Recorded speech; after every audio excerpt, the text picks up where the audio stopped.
कठोपनिषद में यमाचार्य द्वारा नचिकेता को दिए गए उपदेश को हम भी समझने का प्रयास कर रहे हैं। कल के प्रसंग में यमाचार्य ने नचिकेता को कहा कि जो व्यक्ति ठीक बुद्धि वाला होता है, अच्छी बुद्धि वाला होता है और जो नियंत्रित मन वाला होता है, वह व्यक्ति इस मार्ग में उस परम पद को, अंतिम स्थिति को प्राप्त कर लेता है। और वही वो स्थिति है तद विष्णु हो परमम पदम, परमात्मा का वो परम पद है, अंतिम पद है। यमाचार्य का संकेत है कि हम अपने मन को बुद्धिपूर्वक चलाएं। बुद्धि सारथी है और मन लगाम है। सारथी बुद्धिपूर्वक अपनी लगाम को खींचे, किस जगह लगाम को ढीला छोड़ना है वहां ढीला छोड़े, किस ओर खींच करके एक तरफ बढ़ाना है, घोड़ों को दाईं ओर मोड़ना है, बाईं ओर मोड़ना है, ये सारा का सारा काम बुद्धिपूर्वक करे। जो व्यक्ति अपने लक्ष्य की तरफ बढ़ रहा है, अजमेर से यदि अहमदाबाद की तरफ जा रहा है, तो वो भी अपने रथ की लगाम को कभी खींचता है, रोकता है, कभी दाईं को खींचता है, कभी बाईं को खींचता है। और जो गलती से दूसरे रास्ते पर चल रहा है, जाना अहमदाबाद है लेकिन दिल्ली की तरफ का रास्ता पकड़ लिया है, वो भी अपने रथ को उसी प्रकार से चलाता है। अपनी लगाम का उपयोग वो भी करता है, अपने मन का उपयोग वह भी करता है। कभी खींचता है यानी धीमे करता है, कभी तेज चलाता है। क्रियाएं सारी की सारी वैसी ही होती रहती हैं।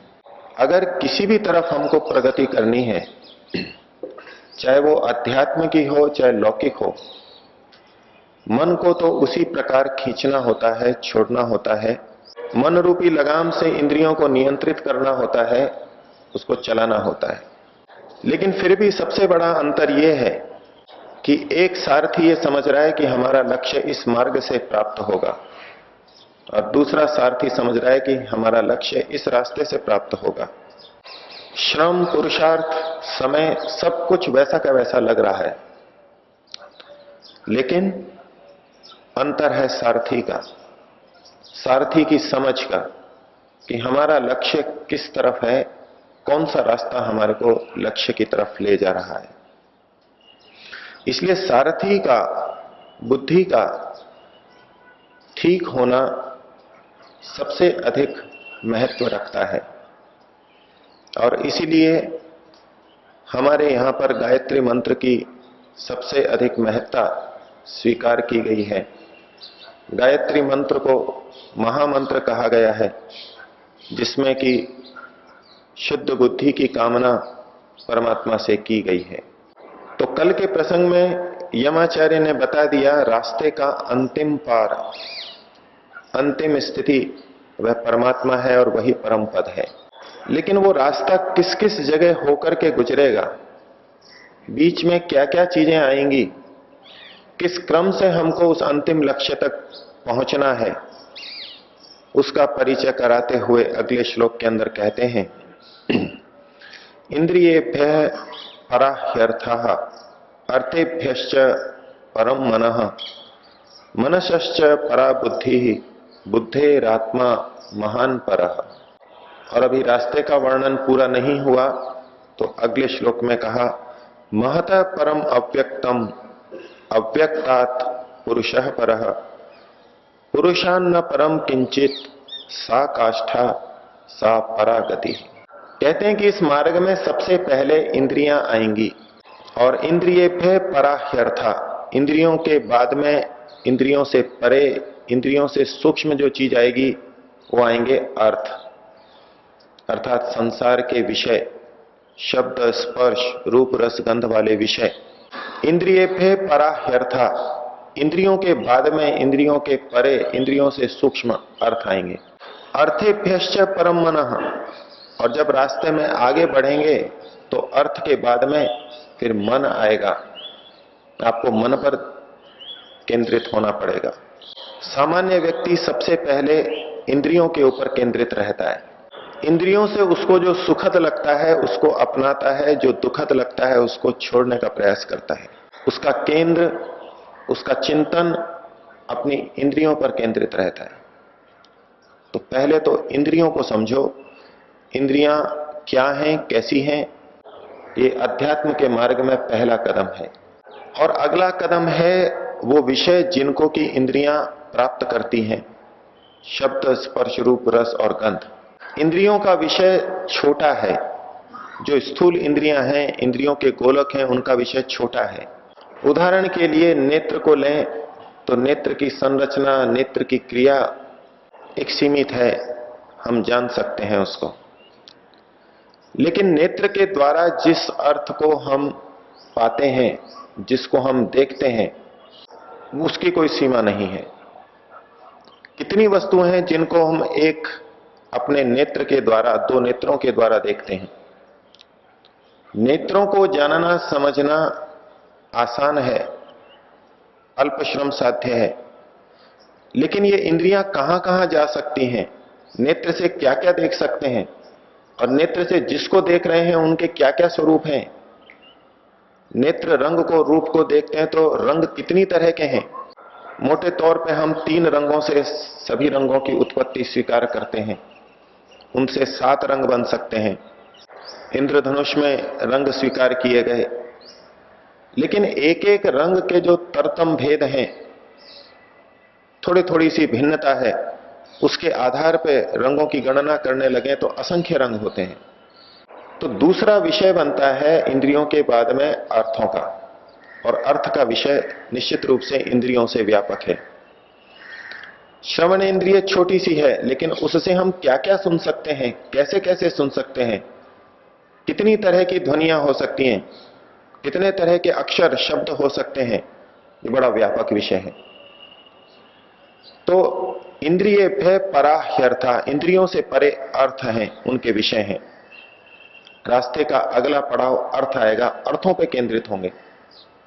और साधक तब इंद्रियों के सुख और दुख पर केंद्रित ना होकर के वस्तु के ऊपर केंद्रित होगा कि ये वस्तु लाभदायक है या हानिकारक है, उचित है या अनुचित है।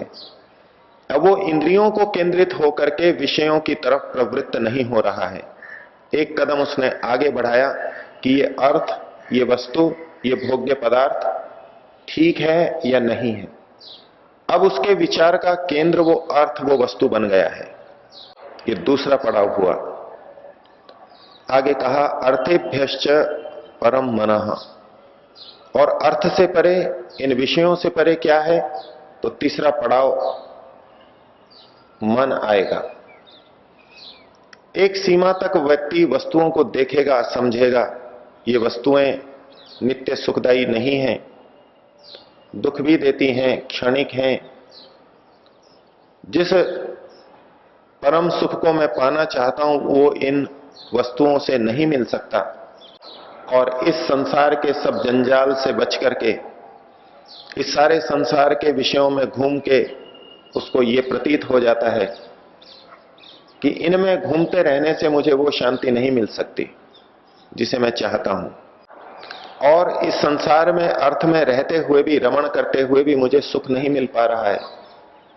संसार के समस्त भौतिक पदार्थ, संसार की समस्त भोग्य वस्तुएं मेरे सामने हैं, फिर भी मेरे को सुख नहीं मिल रहा।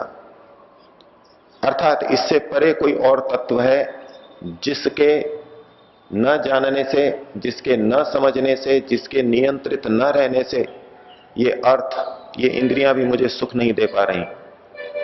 और फिर वो केंद्रित होता है मन के ऊपर, मन की शांति के ऊपर।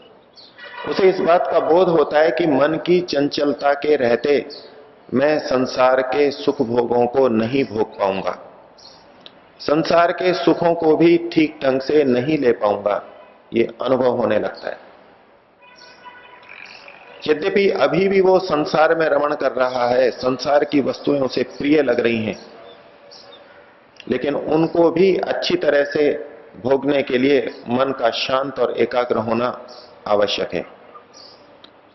और आज जो संपन्न है, कर सकते हैं, उनके अंदर बड़ी प्रवृत्ति है इस तरह की। उन्होंने शहरों में रह करके सारी सुख सुविधाओं के बीच में रह करके देख लिया, अभी उनको अच्छा नहीं लग रहा। अब वो नगर के बाहर, खेत के अंदर, नगर के बाहर किसी पहाड़ी के ऊपर अपना मकान बनवाते हैं एकांत में।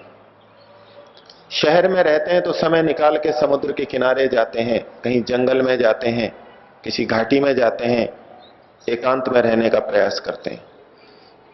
कुछ कुछ प्रवृत्ति, इन अर्थों को देखने से, विषयों को भोगने से ये प्रवृत्ति होगी कि यहां वो चीज नहीं है जो मैं चाहता हूं, तो मन की तरफ केंद्रित होता है। मन की अशांति इंद्रिय और अर्थ का भी दुरुपयोग कर देगी, तो मन की शांति होनी आवश्यक है। तो स्वभावतः तीसरा कदम बढ़ेगा मन की तरफ। तो परमात्मा तक पहुंचने का मार्ग पहले इंद्रियां, और इंद्रियों से परे अर्थ, और अर्थ से परे मन। लेकिन जो मन पर भी केंद्रित हैं, जिन्होंने एकांत में भी रह करके देख लिया, एकांत में रहते रहते भी थोड़ी देर के लिए शांति मिलेगी, मन को एकाग्र करने से भी कुछ शांति मिलेगी कि संसार की चिंताओं से मैं कुछ देर के लिए अलग हो गया, लेकिन इतने मात्र से भी उसको संतोष नहीं होने वाला है। और उसमें अगला पड़ाव आता है बुद्धि का। मनसश्च परा बुद्धि, मन से परे बुद्धि है। एक व्यक्ति जो एकांत में रहे, जंगल में चला जाए और मन को शांत करने का प्रयास करे, बिना ज्ञान विज्ञान के वो अधिक दिन नहीं चल सकता। और वो शांत रहेगा तो उसमें कुछ और विकृतियां भी आ सकती हैं, और अधिक दिन वो रह ही नहीं पाएगा। उसको अपनी मन की शांति, एकाग्रता बनाए रखने के लिए बुद्धि की उच्चता, बुद्धि की श्रेष्ठता अवश्य प्राप्त करनी होगी। यदि अकेले में भी है तो भी मन का तो मनन का, चिंतन का काम है। वो 10 बातें सोचेगा। जिस एकांत को वो प्रिय मान करके गया है, जिस एकांत से वो ईश्वर की प्राप्ति करना चाहता है, उस एकांत के प्रति भी प्रश्न उठ खड़े होंगे कि क्या इससे मुझे लक्ष्य प्राप्त होगा, इससे मुझे क्या मिल रहा है। बुद्धि का दखल होगा और होना चाहिए। और तब वो इस क्षणिक एकाग्रता से भी ऊपर उठ करके ज्ञान की तरफ बढ़ेगा, शुद्ध ज्ञान को पाना चाहेगा। उसको इस बात का आभास होगा कि बिना ज्ञान के मैं मन की एकाग्रता भी ठीक ढंग से नहीं कर सकता। मन की एकाग्रता के लिए भी ज्ञान की आवश्यकता है, तो बुद्धि की तरफ आएगा। महर्षि दयानंद ने सत्यार्थ प्रकाश में लिखा है, संसार के विषयों की अपेक्षा बुद्धि का सुख, ज्ञान का सुख 1000 गुना अधिक है। लेकिन जो इंद्रियों के स्तर पर जी रहा है, अर्थ के स्तर पर जी रहा है, उसको इस बात का आभास नहीं होगा कि ज्ञान का सुख 1000 गुना अधिक है। उसको तो ज्ञान की बातें सुनते हुए अरुचि होगी, दुख होगा, कष्ट होगा। उसकी बजाय उसको इंद्रिय और अर्थ के अंदर रमण करने में ही सुख दिखाई देगा। लेकिन यदि व्यक्ति प्रगति कर रहा है, इंद्रियों से अर्थ पे पहुंचा है और अर्थों पे विचार करके मन पे पहुंचा है और मन पे भी विचार करके आगे प्रगति कर रहा है, जागरूक है, सत्य के लिए ग्रहणशील है, तो बुद्धि तत्व तक पहुंचेगा। और उसको ये बात निश्चित रूप से होगी कि बुद्धि को समझे बिना मन को भी एकाग्र नहीं किया जा सकता, मन को भी उच्च स्थिति तक नहीं पहुंचाया जा सकता। क्योंकि मन तो मात्र लगाम है। लगाम को खींचने वाला, लगाम को चलाने वाला कौन है? उसके पीछे बुद्धि है। मन यदि चंचल हो रहा है तो उसके पीछे ज्ञान का कारण है, ज्ञान की विकृति कारण है। मन को यदि एकाग्र करना है तो उसके पीछे ज्ञान की शुद्धता, उस तरह का ज्ञान आवश्यक है कि एकाग्रता से ही मेरा कल्याण है, विषयों से हटने में ही मेरा कल्याण है। ये बोध, ज्ञान जब तक नहीं होगा तब तक केवल मन के स्तर पर एकाग्रता का प्रयास अधिक दूर नहीं ले जा सकेगा। तो यदि हम मन के स्तर तक पहुंच गए तो अब हम बुद्धि के स्तर पर पहुंचे, ज्ञान को शुद्ध करने के लिए पहुंचे, अपनी एक एक अज्ञानता को, मूढ़ता को हटाएं। तो चौथा स्तर बुद्धि का कहा, और बुद्धि के आगे कहा बुद्धे आत्मा महान परः। और बुद्धि से परे क्या है? बुद्धि से परे एक महान महतत्व है। सृष्टि निर्माण प्रक्रिया में सत्वर स्तंभ के बाद में जो प्रथम तत्व उत्पन्न होता है वो महतत्व महान है। उसके लिए यहां संकेत किया गया। यद्यपि उसी महतत्व महान को बुद्धि तत्व के नाम से भी कहा जाता है, लेकिन यहां जो बुद्धि तत्व कहा गया वो हमारी इंद्रिय बुद्धि तत्व है। उस बुद्धि तक पहुंचे, बुद्धि की गहराई तक हमने पहुंचे, बुद्धि को समझा, तो उससे अगला तत्व आएगा। हमारे को महतत्व को समझना होगा। हमारा अगला पड़ाव मार्ग में महतत्व आएगा। और महतत्व से आगे रास्ता क्या है? अगले श्लोक में कहते हैं महत परम अव्यक्तम। और उस महतत्व से भी परे अगला तत्व है अव्यक्त, अर्थात सत्वरजतम की साम्यावस्था, मूल प्रकृति। यह महतत्व से भी परे है, उससे भी सूक्ष्म है, उसको जानेंगे। और उस महतत्व से, अव्यक्त से परे, अव्यक्तात् पुरुषः परः, उस अव्यक्त से परे यह पुरुष है। हम जिस बुद्धि और मन के माध्यम से परम पद, विष्णु के परम पद को पाना चाहते हैं, वो रास्ता एकदम से परमात्मा तक, विष्णु तक नहीं पहुंचता।